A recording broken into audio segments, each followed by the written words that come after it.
Published 845 NASA astronaut Scott Tingle and crewmates Anton Shkaplerov of the Russian space agency Roscosmos and Nora Shezhkanai of the Japan Aerospace Exploration Agency will launch in the Soyuz MS-07 spacecraft from the Baikonur Cosmodrome in Kazakhstan. Three-man crew returns from ISA capsule carrying US, Russian and Italian astronauts from the International Space Station landed in Kazakhstan on Thursday after a 5-month mission, a NASA TV live broadcast showed. The spacecraft brought back Randy Bresnik from the U.S. National Aeronautics and Space Administration, Sergei Ryazansky from Russian space agency Roscosmos, and Italy's Paolo Nespoli with the European Space Agency. Published 11:55 am. People bow to the bronze statues of the late leaders Kim Il-sung and Kim Jong-il at Mansu Hill, marking the 6th anniversary of leader Kim Jong-il's death in Pyongyang.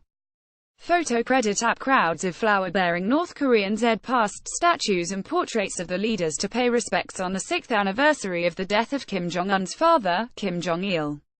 With somber, recorded music playing in the sub-zero air, thousands upon thousands of people marched up Pyongyang's Mansu Hill to bow and place flowers at the feet of two giant bronze statues of Kim Jong-il and national founder Kim Il-sung, who is North Korea's eternal president, and Mr.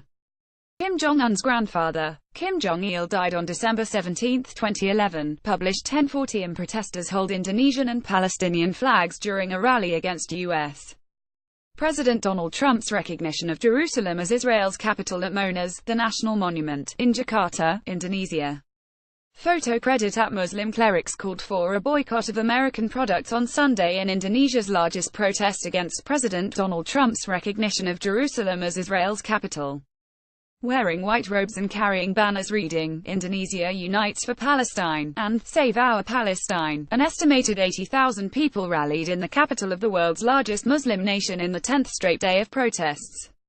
Published 955 am. Damage done by a landslide is seen in Villa Santa Lucia, Los Lagos, Chile on Saturday, in this picture obtained from social media. Photo credit. Reuters. Officials in Chile say heavy rains fueled a landslide that swept over a village in the country's south, killing at least 3 people and leaving another 15 missing. President Michelle Bachelet said on her Twitter account that emergency services are working in the area to care for those affected. Some of the injured were evacuated by helicopter to medical centers. Published 8 am. The flag-draped coffin of late King Michael is carried by Romanian soldiers during the burial ceremony outside the monastery in Curtea de Argeș, 175 kilometers northwest of Bucharest, Romania. Photo credit app. European royalty joined tens of thousands of Romanians who wept and applauded as they said farewell to Romania's last monarch, King Michael, who was buried next to his wife Saturday after a state funeral.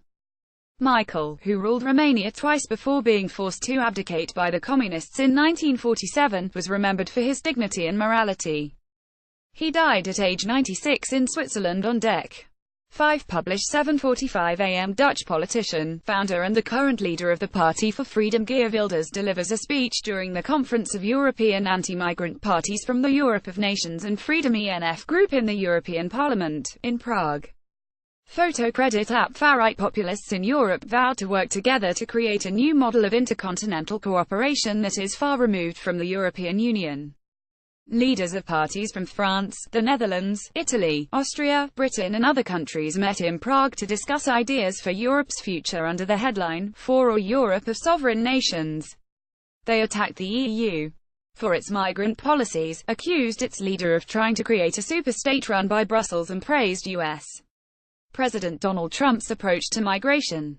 Marine Le Pen, leader of France's far-right National Front, blamed the EU for getting everything wrong. Geert Wilders, founder of the Dutch anti-Islam Party for Freedom, followed suit.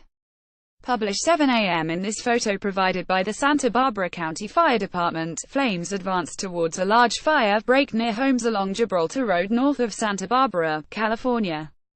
Photo credit app. Residents piled into cars and fled, turning downtown Santa Barbara into a ghost town. The surging winds drove one of the biggest in California's history toward the city and the nearby wealthy enclave of Montecito. The mandatory evacuations around Montecito and neighboring Summerland came as winds that had eased a day earlier roared back at around 30 miles per hour 48 kilometers per hour, with gusts to about 60 miles per hour 97 kilometers per hour. Firefighters sprayed water on 2 hot spots sparked by wind-blown embers. Firefighters also drove to the historic San Isidro Ranch in yellow fire trucks as heavy smoke rose from the coastal hills, blotting out the blue skies.